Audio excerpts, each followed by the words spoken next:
Yeah, I think, okay, so you touched on the point of like an investor coming to us in the agency, right? And then we also can go to hire companies to look for that type of answer as well.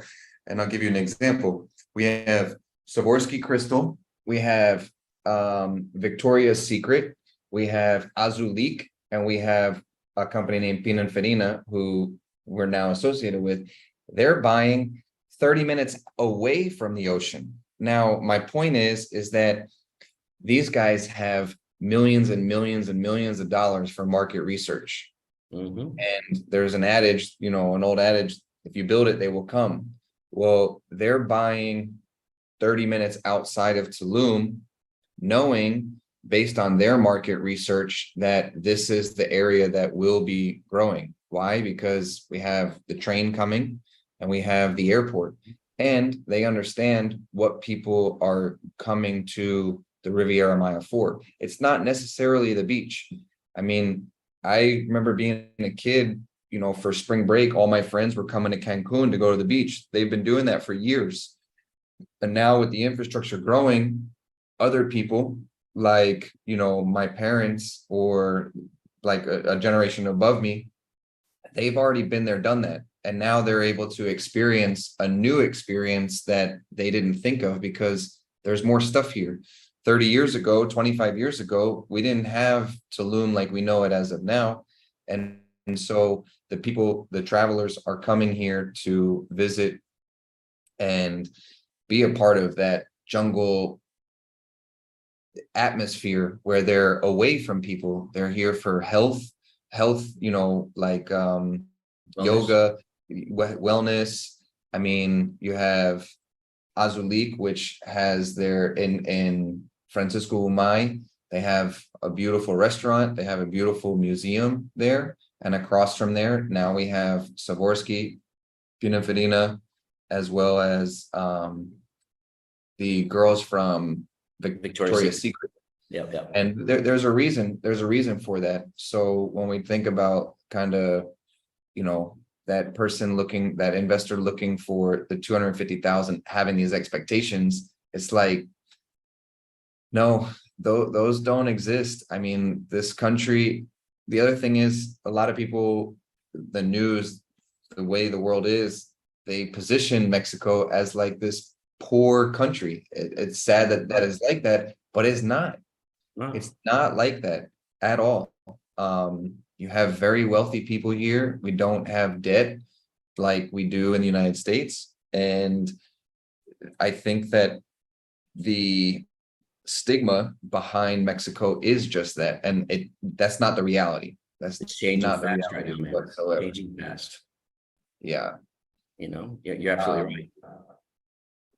And I think the smarter people are the ones that are seeing it for what it is, and they are making those investments here. And now things are getting expensive, the cost of materials. I mean, we have a war going on in Ukraine. Well, a lot of that affects the prices of steel. A lot of steel comes from overseas, and those what's it called, prices are affected here. And when that's affected, the prices do go up. The price of land kind of stays the same, but now with the train, we have that's driving prices up. In the past like 6 months, the price of land has gone up 25% here in the Riviera Maya, and it's still going to go up. Yep. The other thing is, people I don't think understand that this state is only about 50 years old, right? So you look at like a city in New York, like all the cities in the United States, those have been around for hundreds of years. So we're just getting started here as a municipality, as a city. I mean, as a state, there's not much. I think it started as a state as like in 1963 or 1973. And so. Yep. 1902. Yeah, but the state of Quintana Roo is. Oh, that's even. I think it's even 1963, older. 1973. Oh, when it actually got when it became a municipality, like a state. Yeah. Okay, I'll look it up. 1974. 1974. Yeah. I got it. I got it for you.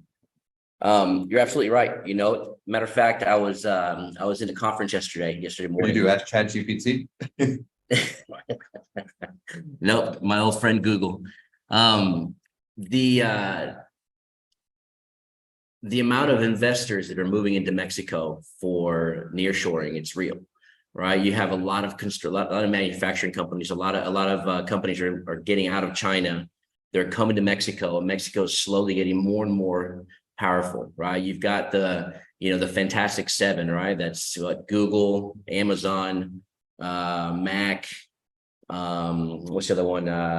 Microsoft, IBM, maybe. IBM, the Fantastic Seven. Those guys are all moving their manufacturing. Tesla is one of them as well, is buying thousands of acres of land in Mexico, and they're basically bringing jobs to Mexico. One, and two, they're bringing a lot of their export and importing now is going to be coming out of Mexico, which is huge for Mexico. Well, let's explain what nearshoring is, right?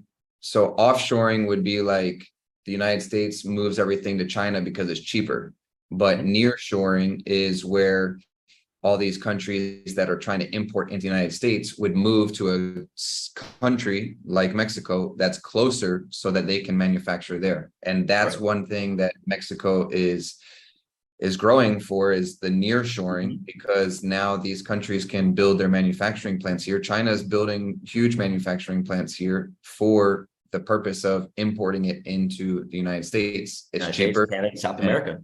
And so, yeah, and Latin America, all of Latin America. Really? Yeah. So I agree with you 100% on the fact how, Mexico is an emerging market with BRICS and the investments and the nearshoring. That in itself is going to increase property values. This is infancy stage. Like you were saying a moment ago, this isn't a 300-year-old state, right? This is not back in, there wasn't a long time ago. There's been a bunch of bumps and bruises and growing pains. This is literally right now going through these growing pains of finding the balance between, eco-friendly, sustainable developments, not just bulldozing and destroying everything like they did in Florida. Because Florida, I mean, look at the Everglades, right? It's beautiful. The entire coast of Florida used to be, I'm talking 1700s or before that, right? I'm talking a long time ago, used to be like that.